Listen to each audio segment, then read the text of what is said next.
Welcome to News Beacon, your trusted source for breaking headlines, global insights, and sharp analysis from around the world.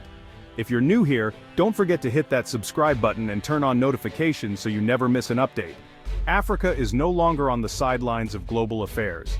It's now a central arena where the future of global leadership is being shaped. Two superpowers, China and the United States, are locked in a high-stakes competition for influence not with armies, but with investments in diplomacy.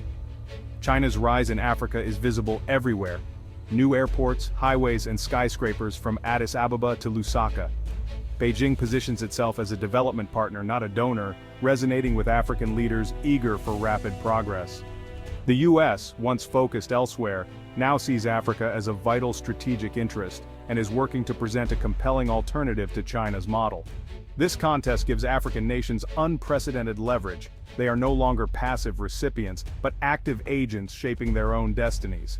The choices African countries make today, who to partner with, which deals to sign, will have global consequences. Africa's 54 nations are navigating this new reality with varying degrees of skill and success. The outcome will influence not just their own societies but the global balance of power for generations. The world is watching as Africa defines what it means to be a partner in the 21st century. The stakes have never been higher. China's influence in Africa is most visible in massive infrastructure projects, railways, ports, dams, that are transforming the continent. The standard gauge railway in Kenya and the Addis Ababa-Djibouti railway in Ethiopia are just two examples of how Chinese investment is reshaping economies and connecting markets. These projects, often part of the Belt and Road Initiative, move at a speed and scale unmatched by Western financing. Chinese banks provide fast, accessible loans, allowing African leaders to deliver results quickly. Beyond transport, China is building dams, laying fiber optic cables, and constructing hospitals and stadiums, often as gifts or on favorable terms. These visible symbols of progress make China's partnership highly attractive to governments and citizens alike. The model is built for speed and scale, meeting Africa's urgent development needs head-on. But the story doesn't end there. Why do so many African nations turn to China? The answer is simple: fewer strings attached. Unlike Western aid, which often comes with demands for political reforms and human rights, China's approach is business-first and non-interfering. This respect for sovereignty is a powerful draw for leaders seeking rapid development without external lectures.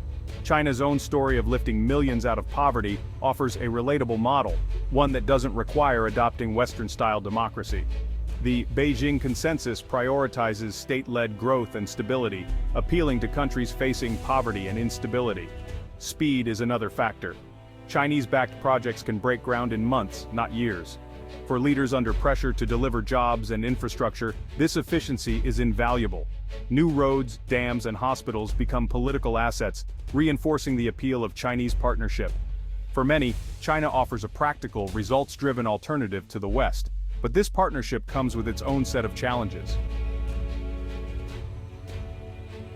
The benefits of Chinese investment are clear, but critics warn of hidden risks, especially debt-trap diplomacy. China's massive loans can leave countries vulnerable if they can't repay, leading to loss of strategic assets or political leverage. Zambia's debt crisis is a cautionary tale. Heavy borrowing from China led to default and economic turmoil. Many Chinese deals lack transparency, often require Chinese contractors and labor, and sometimes sideline local economies. Quality and environmental standards are also concerns, with some projects criticized for poor construction and ecological harm.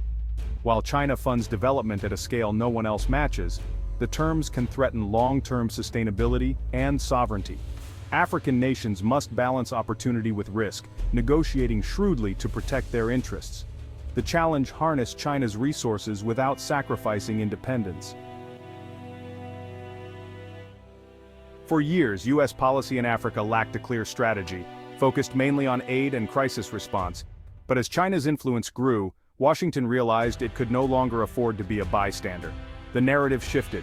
Africa became a critical battleground in a new era of great power competition.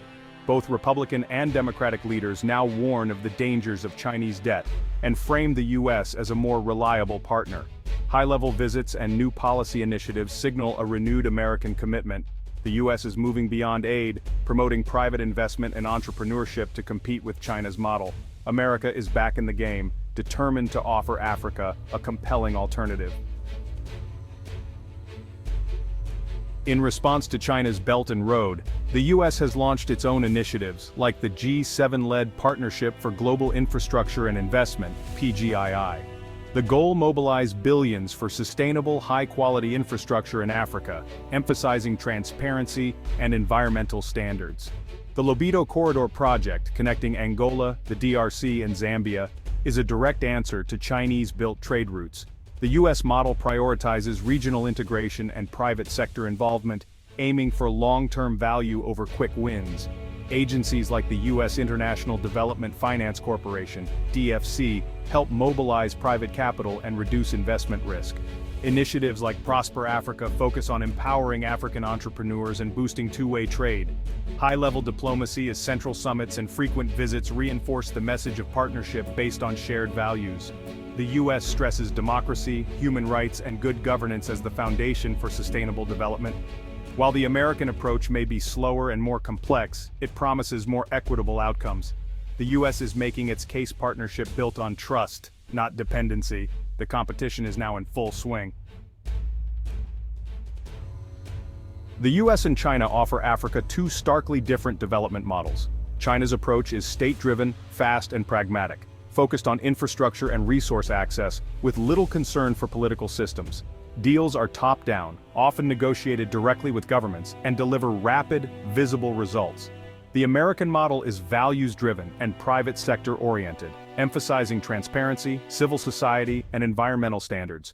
US projects are slower, but aim for sustainable, community-focused outcomes. Diplomatically, China favors grand forums and collective commitments. The US emphasizes bilateral ties and engagement with a broad range of actors. For African nations, each model offers trade-offs. China brings speed and scale but risks debt and dependency. The US offers transparency and long-term benefits, but with more conditions. Increasingly, African leaders are blending both approaches to suit their needs. The continent is learning to navigate and benefit from this clash of styles. The choice is not binary but strategic. Africa's new reality is one of leverage and complexity. For the first time, African leaders are strategic actors, able to negotiate with both Washington and Beijing. Many practice multi-alignment, welcoming Chinese infrastructure while partnering with the US on governance or technology. This pragmatic diplomacy maximizes benefits but requires strong institutions and clear national priorities. The risk becoming pawns in a new Cold War, forced to choose sides or accept unfavorable deals. The outcome depends on governance. Countries with transparency and accountability will thrive, while those with weak institutions risk exploitation. Great power competition can accelerate progress or deepen crises depending on how it's managed. Africa's future will be shaped by its own choices. Africa's era of being overlooked is over. Its resources and markets are now central to global competition.